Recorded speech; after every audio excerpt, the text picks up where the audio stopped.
It is Thursday. It is November 20th. This is the DLLS Stars Pregame Show. And as you can see, we are all remote tonight, which means no cold open. And it means we actually can hear each other without talking over Sean. We'll do it anyway, but at least this time the volumes are all in our ears in the same level. Luds won't pay attention to Sean anyway. That's fine. Sam will raise his hand, which won't work. And we'll do our show anyway. So thank you for joining us. We have Craig Ludwig, which is that way for me. Who knows which way he is on his screen? Sam Nessler, Sean Shapiro. Luds and Sean are in the same metro area. Sam, I believe, is still in the same metro area that I am. And Ryan Vaughters is our producer. We assume he's also in DFW, but who can say? All right, guys, let's get to it tonight. But actually, who can say? Who can say? Before we do, I know Luds would be very upset if I didn't mention to everybody about the Face-Off collection because it's such a great pair of DLLS hockey-themed T-shirts. We have heard that there might be something cool coming up next week. And for any of you that might know what comes the day after Thanksgiving, be aware. And if you're a diehard, I think you get early access. So sign up to be a diehard, alldls.com. Get those great shirts. I got my captain shirt on tonight. I know Sam's wearing the camo sweatshirt. Luds has got the Skyline. That's actually one of my favorites of the originals. Just don't get I the like flag. That's the best Sean, shirt. you've got the that Skyline one. one's the best one. That's the best one. Yeah. I like that one. I like the regular flag one, and I like the Finnish Mafia. Those are probably my top three. But let's get right to it. Sam, we go to you for injury updates. You said it yesterday. None of us were listening, so let's repeat. Because Matt Duchene is on the trip, and actually Glenn Gulletson gave us a little bit more, not much. In fact, when Mike Heika pressed him for more details, he didn't get anything. But we know that he is there, not going to play tonight, and we know that there are a couple other guys who did not make the trip out to Vancouver to start this roadie. Yeah, I'll start with the players who didn't travel. That's Thomas Harley and Ilya Lyubushkin. Harley was week to week, so it wasn't a big surprise in terms of him not traveling. He's still recovering from a lower body injury. We haven't seen him on the ice. Don't expect him to be back probably for at least until they get back, maybe even a little longer from there, because they would think he was put week to week, and that was just at some point last week. Ilya Lyubushkin, lower body injury. They were doing some evaluation to see if it was something worse than day to day. While they're still calling him day to day, and I did see him walking around the rink, he wasn't in a boot or anything like that. He is not going on the trip, which is significant to me as more than day to day. If he's going to miss the next at least 4 games and whatever that is, a week or so of time on the trip is, as we know, Jamie Benn came back. He's still healthy. In case anyone's checking in, Matt Duchene is on the trip as well. However, I'll preface that by saying it feels to me like he's on the trip how Jamie Benn was on the trip to Canada, to Ottawa, Montreal. It's not. I would be shocked if he played in any of these games. He hasn't had any contact. He hasn't been a participant in line rushes or any sort of battle drills in practice. He's just gone through a lot of the individual skill parts of drills. Still dealing with a tinted visor. I would imagine he's there to continue intensifying his skates, which is what Glenn Gulletson said was a key for him. So good step, the fact that he's on the trip and skating enough to practice and morning skate with them, but not that's not my bed. I don't sleep in here, but not expecting him to play on this trip. Old school. You're not married yet. You don't, yeah. Just wait, Sam. You'll have plenty of nights where you'll be requested to. I sit on the couch. Yeah, or that way. Vacate. Luds, let's talk about the defensive pairings for a minute and Ryan, if you have the D pairings chart and the goalies, go ahead and throw that up there because Dallas didn't travel, Luds, with a 7th defenseman. Are you at all surprised that going on this trip that they decided, it's a 4-game trip through Western Canada, finishing in Seattle, that they didn't bring an extra? I know they have the cap space, but what were your thoughts of this 6, especially Capobianco and Kolyachonok in the game against the Islanders and not bringing a 7th? I guess the word I'd use is efficient. The ice time that they were given, they held their own out there. And I don't think that as a group and, when you're leaning on a couple guys a little bit more than other guys, right? And so you can wear them down a little bit quicker. But I think all in all, you got to be happy with what they did because there weren't any goals that were scored I would say that were the cause of somebody making a poor decision or a big mistake at one time or another. So I thought they did really well. Sean, you saw the goalie matchup. They're going with Jake Oettinger tonight instead of alternating to Casey DeSmith. Kevin Lankinen will get the start in goal. Obviously, with Demko, no big surprise. He's their number 2, but right now they're healthy number 1. Are you at all surprised that they're going back to Jake instead of mixing up with Casey, or does this make sense knowing who the opponent is on Saturday night? I thought they might go. I thought they might go back to Smith tonight. I know his first start of the year against Vancouver wasn't really. Yeah, it was not good. But it's also one of those where sometimes they like to give the goalie the chance against his old team. But yeah, the way he played in the first one, I think there's. I don't know this, but I would theorize that based off Jake getting this start is probably heavily based on what we had a whole conversation on our show yesterday about the tweaks and the little things we wanted to see from Jake right now. And I would imagine they had they had their own version of that conversation in private yesterday. And they came away with it thinking, okay, the best way to get at this right away is to get another game right away. And so I think it's more so that would be my guess on this. I'd be fascinated to get some truth serum on the team to get the real answer on it. But if I'm in the Stars position and I'm thinking about why you go with Jake in this game, it's, hey, let's look at those examples. Let's look at those things. Let's have our talk about it. And let's then get that behind him and get rolling again. That's kind of what my logic and thought would be here. And I'm guessing that's maybe what they did.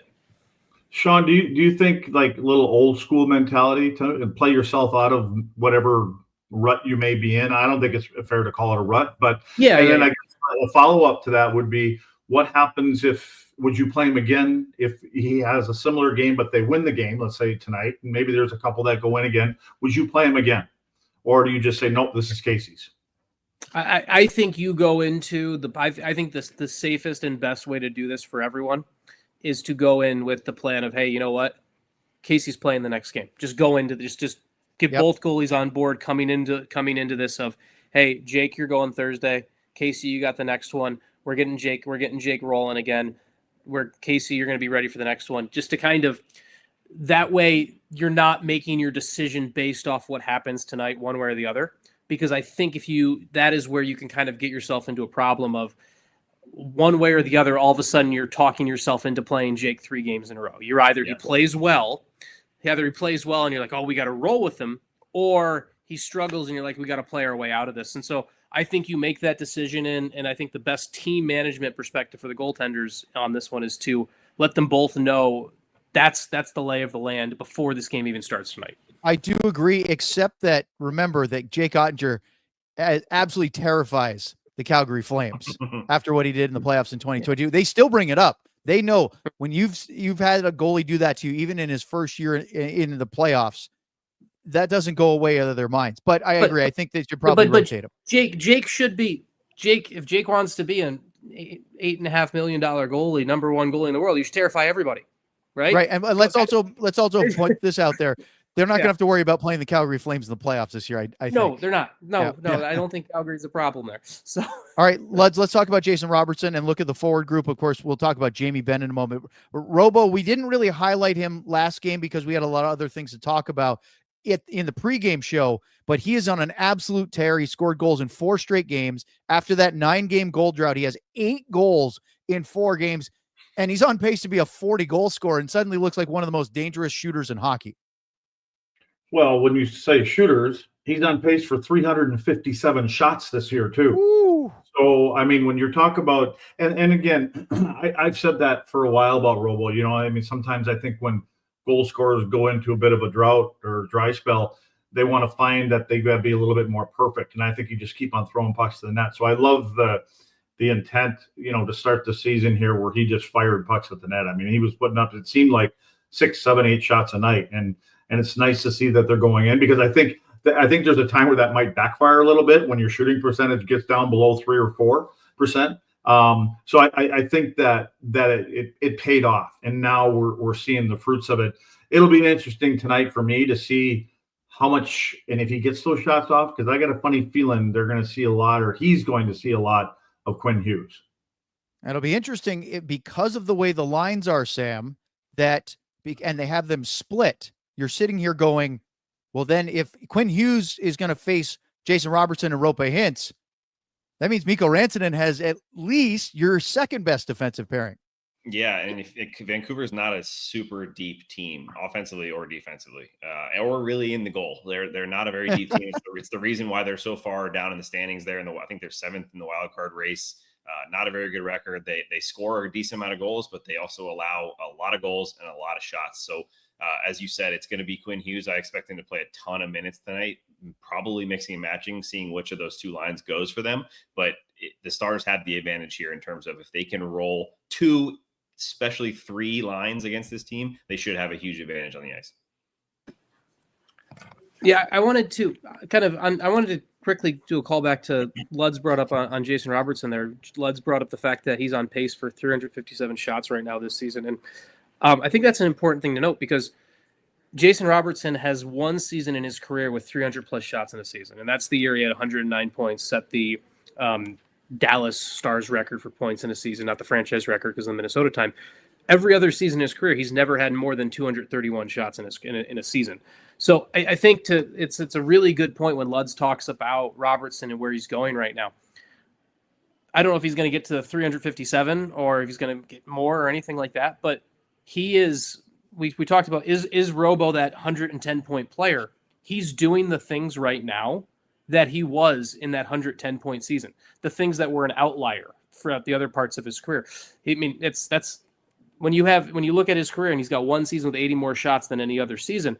You're like, okay, that's the outlier. He's proving that he can be that guy right now, and it's a really good metric to look at it. And we're seeing the normalization of the shooting percentage now. And I think it was Robert Tiffin maybe or someone else who had a really good observation of maybe other teams should have been realized how lucky they were he wasn't finishing early on. So you know what? Oh, and the other thing I'd say when you mentioned that, you've got Rantanen and Wyatt, they're coming out. I would make sure I back those two up against each other tonight. And I'm talking about shift after shift. Stack them up. Yeah. Well, I mean, Hughes is playing the most minutes of the defenseman. I mean, he's playing 26, 27. So there's no question he can stay out there against Robo the whole line and maybe then even pick up another 10, 15, 20 seconds or so. So you kind of hope that go ahead, stack him up and let's see if he can hang in there the last, 15, 20 seconds of a shift by Wyatt and Mikko. I'm glad you mentioned Rantanen because the one thing I want to do is put to bed the conversation. That's why. That's right. Let's go. Let's talk about. I want to play a clip that we didn't have time to cut and get on the show yesterday when we talked about the last 2 minutes of the Islander game on Tuesday night. So Sam was there. He was in Frisco yesterday. Mikko Rantanen met with the media, and here are 2 clips put together of Rantanen answering the questions about what happened against Alexander Romanov there at the end. Yeah, obviously never meant to do that, never done that whole my career, play hard, but never tried to be dirty on purpose. So, I think get clipped a little bit and then keep falling forward.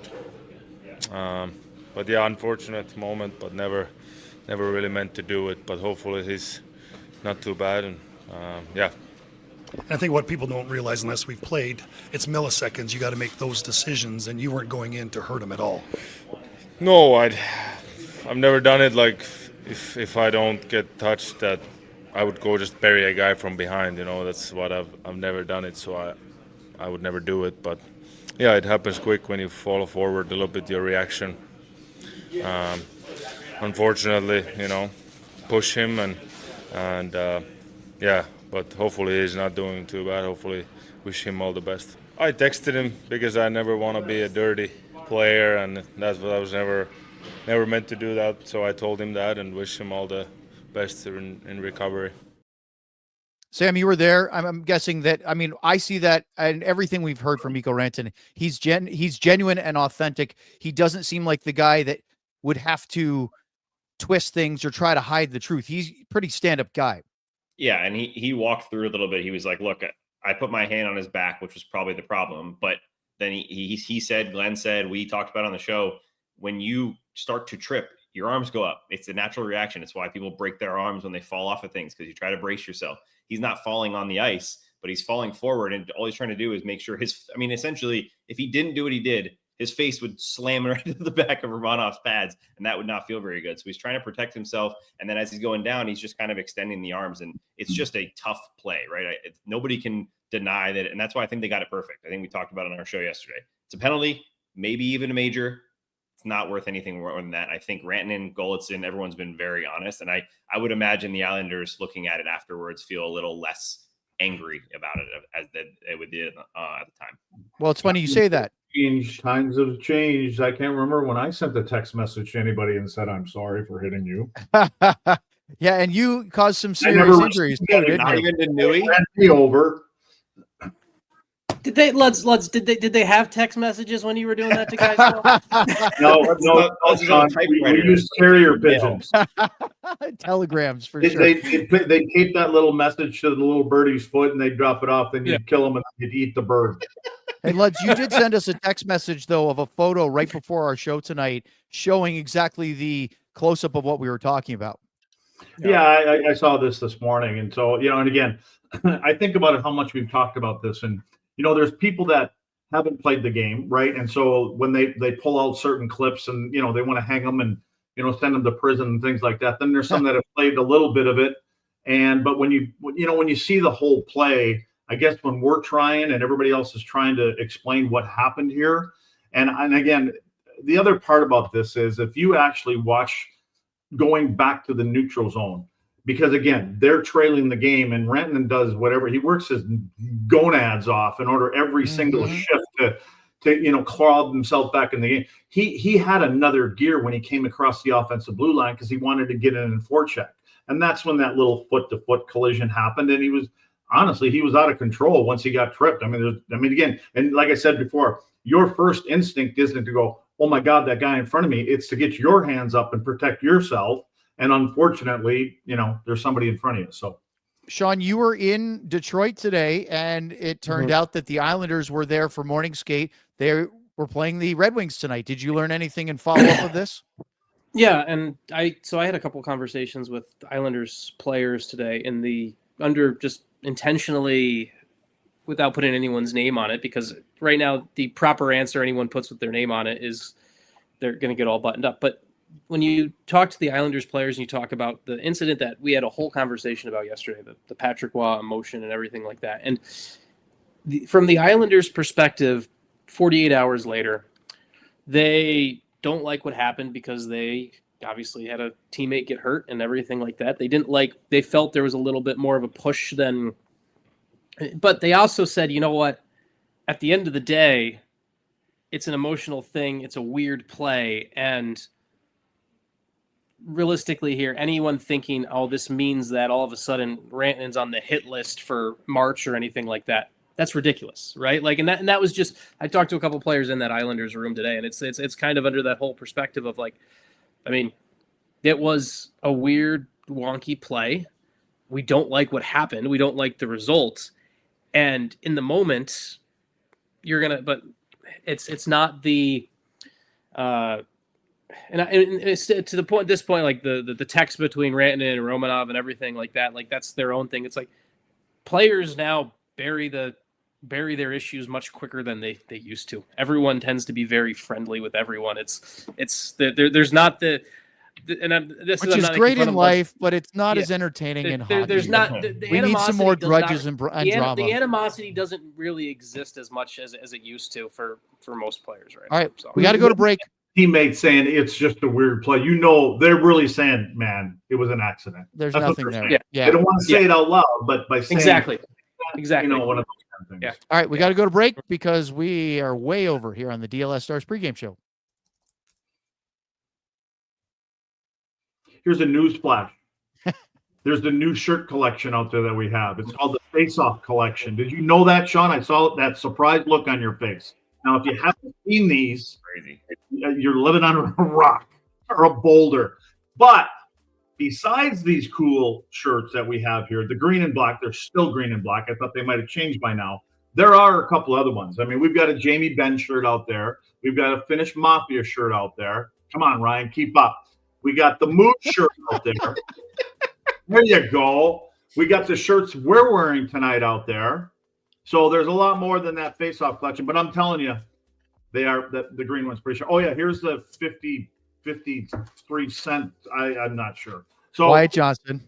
I thought I needed glasses looking at that one. And the finisher. Well, he lived up to that name the other night. Woo! Oh, but go ahead, Sam. That.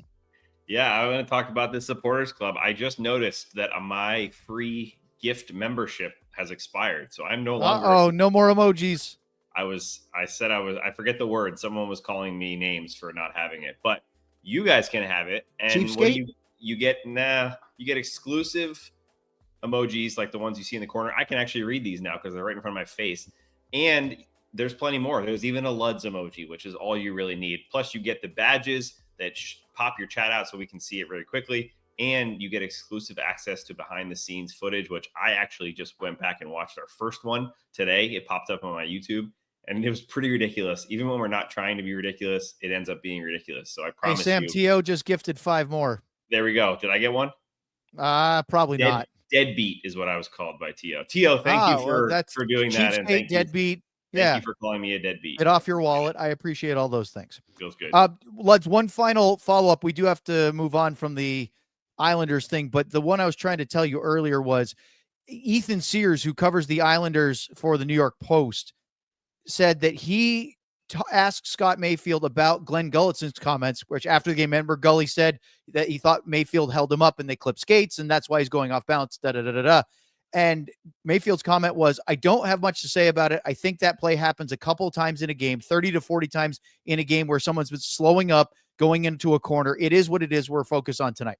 So you could tell, Luds, if he felt that he was being wrongly accused of slowing him down, he might have something to say about it. He didn't have anything to say about it. Yeah, you're doing your best to be a good teammate and stick up for your teammate. But at the end of the day, Romanov saw the video. I promise you he saw it. He'd probably be the first one to say, well, maybe not. But, dude, I get it. He got tripped and he's, he out of control. Because Romanov was out of control. So there was just 2 of them out of control. All right. Let's get into tonight's game. And one of them is Jamie Benn playing his first game the other night against the Islanders. And now he plays in his home province, very close to Victoria Island, where he grew up with his brother and sister. And now they're both fathers and uncles and all that fun stuff. Well, here's Glenn Gullitson the other night after the Islanders game on Jamie's first game back from injury. Yeah, about, almost close to 10 minutes was probably where he needs to be after a couple months. But I can still see there's some polish there, and he had a good look in the first with Rance and Johnny there. I thought it was a good first game for him to be back. He was physical. You can still see that. He adds that element for us. Gives us size and puck play along the wall. And we'll build them up as we go here. What did you see from him that you wanted to move him into those situations? Because he clearly looked like he was fine. It was just see how he was skating initially, and he was skating good and being physical. And then the first time I did put him there, he gets a grade A chance. So, Benny's got hockey IQ. So if he's skating well and his hands are still as good as ever, you're going to be able to put him places. So I saw it early, and I saw him get a chance early. So then, I spotted him in there.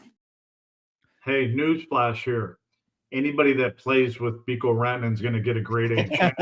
Like Sam Steele, anybody. Well, I want to bring this up because it's a Ghilardi party in Vancouver. When he bought the team, November 18th, 2011 was when he was announced as the principal owner. The next 13 games in Vancouver, Dallas went 10-1-2. That's an .846 point percentage. The last 6 trips, they're 2-4. They lost 4 in a row. They won the last 2, but Sean, Jamie Benn does like playing against the Canucks in Vancouver. Yeah, 38 points in 44 career games against the Canucks in total. That's both home and away. But it's always been a game that's meant a lot to Jamie, and you've seen it in the. There's, I think, for me, it's one of the cooler moments that I remember about Jamie playing in Vancouver.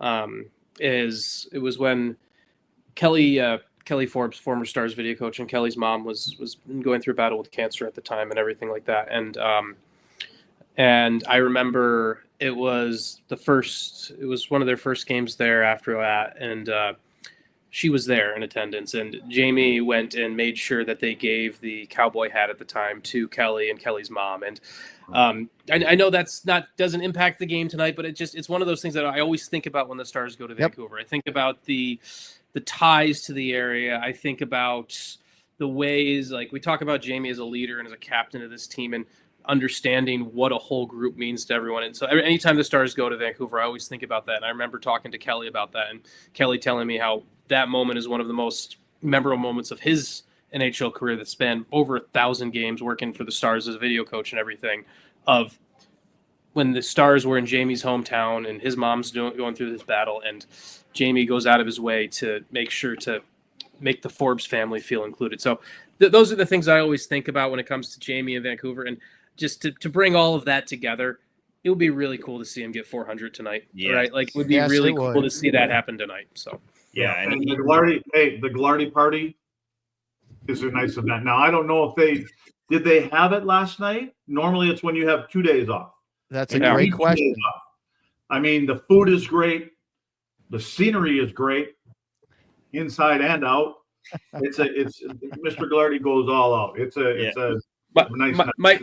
My favorite story from the Ghilardi party is the and I was never invited as a part of the. I don't think I was either. Yeah. But my favorite story was this player is no longer with the Stars. He told me it was great being a third or fourth liner at the party, because you just got to walk around and pick up some food, get some drink. You got to just hang out, because all the big guys are getting all the attention right there. So it's a great party for the third and fourth liners, because everyone wanted to talk to Tyler. Everyone wanted to talk to Jamie. Everyone, all of for the depth guys, it's one of the best parties of the year because you're anonymous. And then third and fourth liners like picking up scraps every once in a while, you know. Crashing the net. We don't have time to play all the clips that I prepared, but that's okay. Luds, I want you to hear Adam Foote. We had a great clip. I actually sent it to you that we don't have time to play, about playing contrasting styles of the Hurricanes and the Panthers. Or what? Well, I texted it to you, but maybe you didn't get it. This was earlier. But anyway, here's what he had to say about playing the Dallas Stars at the morning skate today. Well, he's a good player with time and space and room, and you know, they've got a good neutral zone. We went over it this morning where they're trying to spring guys on entries and give them a little bit more space, and we have to be aware of it and play it strong as a unit, not necessarily start paying attention to one guy. Like, I believe Hintz with his speed creates a lot of that stuff for a lot of people on that team, where he's a guy that he's trying to get speed on you. If you're going to that outside player and Hintz is coming down with speed and you're not backed up, you might want to take the speed away and let the outside player touch it, and then our guys from behind will catch it, things like that. So yeah, he's good, but so's Rantanen. Like, they're deep, and they're an offensive deep team, and we know that. So yeah, we're aware of his strengths and all of them, and we have a game plan, or always try to put one in place where we defend it well. Yeah, the game plan's first name starts with a Q and the second name starts with an H. That's Yep. the game plan. So, Luds, let's talk about Quinn Hughes for a minute before we run out of our pregame show time. As Ryan, anytime you want to throw up the lines and deep pairings, either one is fine. But Quinn Hughes, Luds, would be on a 6-game assist streak with 13 assists in his last 6 games, except that he missed November 14th at Carolina. So his streak isn't official. But think about that. He has 13 assists in the last 6 games he's dressed. Yeah, I think he's feeling healthy, and he plays 26, 27 minutes a night. And, I said this last year also about him. I said, if you get an opportunity to go to a game, keep your eye on the captain in that jersey, because he's worth the price of admission. He's a highlight reel. His skating ability, the way he can turn on a dime and pivot, and Miro can do the same kind of things, but this guy's got a gift for the offensive side things too. So between and the other one is EP40. He's got his game together right now. Nobody's taking more face-offs. I didn't even know that. Nobody's taking more face-offs in the league than him. So they've got their 2 guys going right now, and then I see you pop that thing up, and it's surprising to me that their leading goal scorer is Sherwood. So Yeah, anyway, still. right now they've got some guys that are moving around. Hey, Sam, let's talk about Kiefer Sherwood. 12 goals, a career high is 19, which he did in 78 games last year. He's already passed halfway to that. The year before with Nashville, he had 10 goals in 68 games. This kid is breaking out to a level we have never seen from him. Yeah, and it was interesting. I was just looking at the stats today and trying to see who was getting some of their offense. And we mentioned it. Hughes is a big one. Pedersen's a big one. Below that, you got guys that are scoring some goals, but not a lot of guys racking up points. And Kiefer Sherwood's one of them. I think he only has like a few assists on top of those 12 goals. So the fact that he's doing it is keeping this team somewhat afloat, because as I mentioned, they can score some goals, but if you look at who's doing it, it's a select few that has the goals. Besser, Kiefer Sherwood, and a couple other guys. So they need him to keep doing it. And that's one of those guys that you're wondering, is that going to continue and he's going to put up 20, 25 goals, or is he going to hit the wall that, he often does, like a depth player sometimes does? When you say depth, it's their bottom two lines. I mean, they got something like 23 goals combined to Dallas's, what do they got? 9 goals, just the way the lines are set up now. So, again, that little bonus for them tonight. Sherwood, the crazy thing about Sherwood is he led the league in hits last year by 160. Ooh. That's because Liam Bichsel didn't play a full season. He was at 462 last year. The next closest player was at 302. Like he was. Hey, Sean, and like Rick Tocchet had a talk with him, and actually, and we all know Rick Tocchet. We know the kind of game he played. Yep. He tried to talk him out of being the physical guy that he is because of what he can do by putting the puck in the net. So obviously, some of that is starting to pay off. All right, guys. Last thing. Real quick, Luds, when you look at Sherwood, do you look at kind of a similar track for him to like a Tom Wilson career arc? I was just going to say the same thing. Oh, interesting. I don't know if he's going to get to that right now, but yes, I think that's his role model, maybe. Yeah. Well, they're missing Niels Höglander, although he's coming back sooner than later. Teddy Bluger's out. Philip Hedl is a huge loss for them. Having those guys out and having Sherwood able to step up. Remember, the last time we played the Stars and Canucks, he was on their third line. So to be able to step in for the Hedl injury is a big deal. Last thing is power play. Stars power play is ice cold right now because they went 0-4 for the first time in 9 games. That's right. It was the first time in 9 games they did not score at least one, as their 8-game power play goal streak was snapped. Terrible, right? First game in November where they didn't score a power play goal, but possible get right tonight because the Canucks have by far the league's worst ranked penalty kill at combined home and road 67.1%. Woof. No bueno. No bueno. All right. Not a lot of good on the Vancouver defensive side of the game. So put up some goals tonight. All right, guys. Up 8 in their last game. It's time to go watch some hockey, but we will be here for the post game. Get your chats and super chats ready. Remember, don't submit them until we go live, because T Farmer, who says hi every now and then tries to submit them after we go off the air, and then we have to do a make good later, which is fine, Tim. We like it. But for Luds, Sam, Sean, and Ryan, I'm Owen. Thanks for watching on the pregame show. Enjoy Stars and Canucks out in Vancouver. Post game to follow.